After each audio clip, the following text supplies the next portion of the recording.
Capítulo 95. Torneio Imperial, Parte 2. Em apenas 3 ciclos de luta extremamente rápidos, todos os participantes do primeiro ano, exceto Alexander, foram eliminados. E quando as lutas foram pausadas para almoço e descanso, quase não sobraram alunos do segundo ano.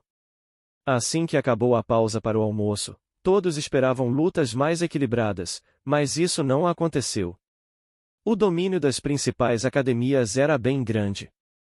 Qualquer um que enfrentasse alguém do terceiro ano de uma grande academia seria rapidamente eliminado. Mas em meio a um cenário tão desigual, duas coisas, ou melhor, duas pessoas, se destacaram por reverter essa situação, e Alexander e o aluno do segundo ano da Academia Imperial. Eles simplesmente derrotaram os oponentes que enfrentaram como se também fossem do terceiro ano. E o aluno da Academia Imperial era ainda mais perverso que Alexander, pois ele nem sequer sacou a arma para derrotar seus oponentes. Alexander ficou surpreso ao ver que existia um azarão maior que ele no torneio, mas também não era como se ele já tivesse ido com tudo ainda. Com o filtro cruel e inevitável do torneio, as lutas foram divididas entre aquelas que eram travadas entre os secundários para ver quem iria mais longe, mas que ninguém acreditava que venceria o torneio, e aquelas para decidir quem iria se tornar o campeão do torneio imperial. Contando com um raro sorriso da Dama da Sorte, Alexander chegou às quartas de final sem esbarrar em nenhum dos alunos do terceiro ano da grande academia, o que lhe fez economizar muita energia. Mas, por algum motivo, ao chegar às quartas de final, o torneio virou um Battle Royale para decidir quem seriam os semifinalistas. Será que foi Lucas quem escolheu o formato do torneio? Perguntou-se Alexander seriamente. Quem o escolheu só pode querer ver o caos na arena, mesmo que isso possa, na pior das hipóteses, inviabilizar o seguimento do torneio. Assim que os participantes restantes entraram juntos na arena principal, a multidão foi à loucura. Mas dentro da arena, todos eles se entreolharam ansiosamente. Assim que o juiz autorizou o início da luta, 3 manas enlouqueceram e 2 feitiços Tier 2, um de fogo e outro de raio, e o feitiço canhão d'água de Alexander, que agora tinha poder quase nível Tier 2, foram lançados. Surpreendentemente, mesmo sem um acordo prévio, os 3 atacaram o mesmo alvo, o participante que não pertencia a nenhuma das 5 grandes academias. Torná-lo o alvo prioritário não se deveu à discriminação, ao menos não por parte de Alexander. Ele simplesmente era o alvo mais fácil de eliminar entre aqueles que, provavelmente, se uniriam para lutar contra a Academia Imperial e a Academia dos Combates Gêmeos, já que elas ainda tinham 2 membros cada. Muito alvejado para se defender, e sem tempo para se esquivar, aquele azarado participante foi obrigado a desistir da luta para não ser atingido em meio a essa perigosa gama de ataques. Com a quantidade de participantes caindo tão rapidamente para 7, todos os que permaneceram tiveram que começar a reavaliar a situação. O que você quer fazer? Perguntou Alexander, sem qualquer escrúpulo ou vergonha, ao aluno do terceiro ano da Academia dos Combates Gêmeos, quebrando assim o silêncio tácito dentro da arena. Se ninguém aqui transformar essa luta em uma coisa de equipe para vencer, continuarei lutando sozinho, respondeu o aluno do terceiro ano em voz alta para que todos pudessem ouvir. Desejo-lhe sorte então, disse Alexander, afastando-se dele o máximo possível por um motivo básico, já água perto da eletricidade não é muito favorável para quem é água. Mas não se esqueça que agora todos estão contra todos. Com a tensão aumentando dentro da arena devido aos movimentos de Alexander, os quais forçaram os outros a se moverem também, os competidores começaram a se aproximar uns dos outros lentamente.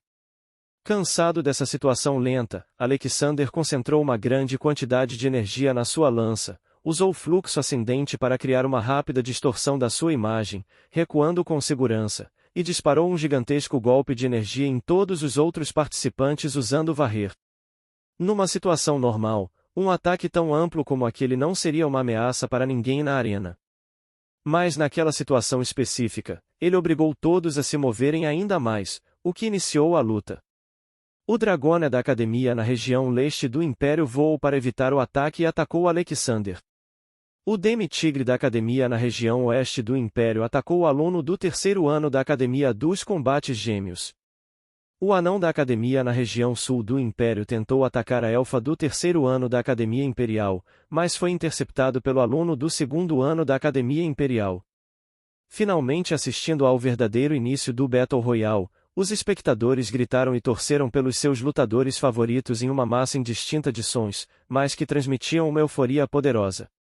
O dragão que Alexander estava enfrentando era grande e tinha resistentes escamas verde escuras cobrindo boa parte do lado de trás do seu corpo, mas sua frente ainda era bem humana, com exceção de algumas escamas vindo das suas costas, chifres, cauda e alguns outros pequenos traços dracônicos. Assim que começaram a trocar golpes com suas armas, Alexander foi empurrado para trás. O dragão era mais forte. Não convencido, ele ativou fortalecimento corporal mágico e energizou a sua lança, o que lhe permitiu não ser mais empurrado. Mas nas seguintes trocas de golpes que tiveram, a densidade da energia do dragão mostrou-se superior à dele e a quebrou. Sentindo o rebote da quebra em seu fluxo de energia, Alexander trocou um último golpe e começou a recuar, pois um confronto direto não parecia ser a melhor ideia. Mas assim que o dragão tentou segui-lo, ele, que já esperava por isso, virou-se, desferindo uma sucessão de estocada. Ao sentir o perigo que cada estocada trazia, o dragão mergulhou fechando as suas asas, rolou pelo chão para evitar os ataques e contra-atacou com sua espada. Conseguindo trazer a luta para o chão, Alexander começou a assediar e restringir o dragão com a vantagem de alcance da sua lança, deixando-o incapaz de recuar ou avançar sem correr risco. O plano de vencer usando o alcance de sua arma era sólido, mas de repente uma grande bola de fogo veio na direção deles, obrigando-os a parar e se defender. Como Alexander tinha a vantagem da iniciativa e tinha o elemento água ao seu lado, ele conseguiu se defender bem, mas o dragão não teve a mesma sorte e foi lançado para longe pela bola de fogo. Aproveitando o seu momento a livre, Alexander olhou em volta e percebeu que todos os demais já estavam enfrentando pessoas diferentes. O aluno do segundo ano da Academia Imperial, o Demi-Tigre e o aluno do terceiro ano da Academia dos Combates Gêmeos estavam lutando entre si, e quem mais estava sendo pressionado nessa luta era seu companheiro de academia. Queria usar isso para derrotar aquele príncipezinho convencido, mas agora vou usar para acabar logo com você, disse o dragão ao voltar até Alexander. Assim que suas palavras caíram, o dragão voou e rugiu em fúria, fazendo com que suas unhas se transformem em garras de uns 6 centímetros de comprimento, que por sua vez começaram a se iluminar com uma quantidade absurda de energia. Sentindo que não deveria ser atingido por aquelas garras, Alexander usou correr para fugir enquanto tentava arrastá-lo para o meio das outras lutas. Mas mesmo depois de passar por 2 lutas, o dragão o manteve como alvo e os demais decidiram não interferir. Indignado por ninguém ter aproveitado a oportunidade para atacar o dragão que ele criou, Alexander começou a alocar uma gigantesca quantidade de energia em sua lança para resolver o problema sozinho.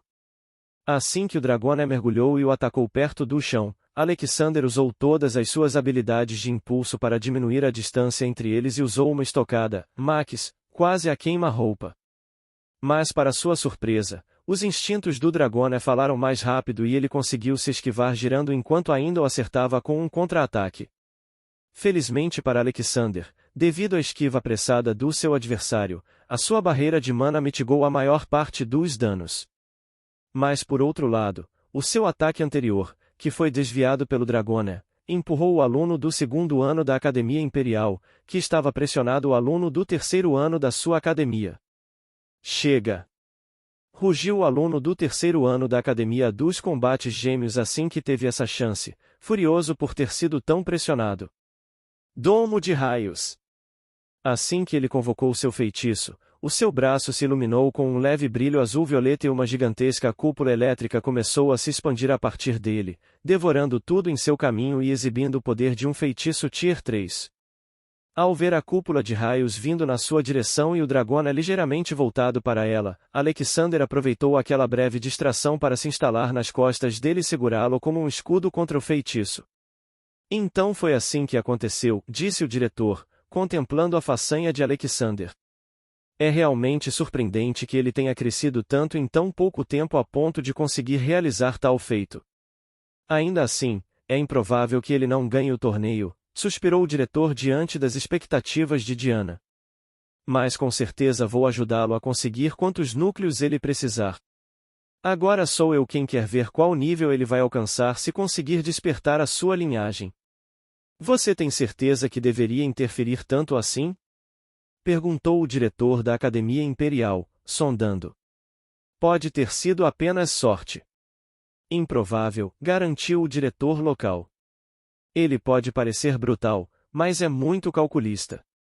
E você ainda não o viu chegar nem perto de dar tudo de si. Não estou certo, mocinha? Sem saber ao certo se deveria falar a verdade ou não, Diana escolheu permanecer em silêncio. Mas ao ver isso, o diretor a incentivou, não tenha medo. Pode falar. Suspirando levemente, Diana decidiu a contar a verdade, o senhor está certo. Alexander raramente usa toda a sua força contra alguém mais fraco que ele. E se ele tivesse dado tudo de si? Indagou o diretor da Academia Imperial. O primeiro pontapé dele certamente teria explodido o peito do seu aluno e o matado instantaneamente, respondeu Diana com uma expressão estranha no rosto, como se já tivesse visto fazer isso, ou algo muito parecido com isso.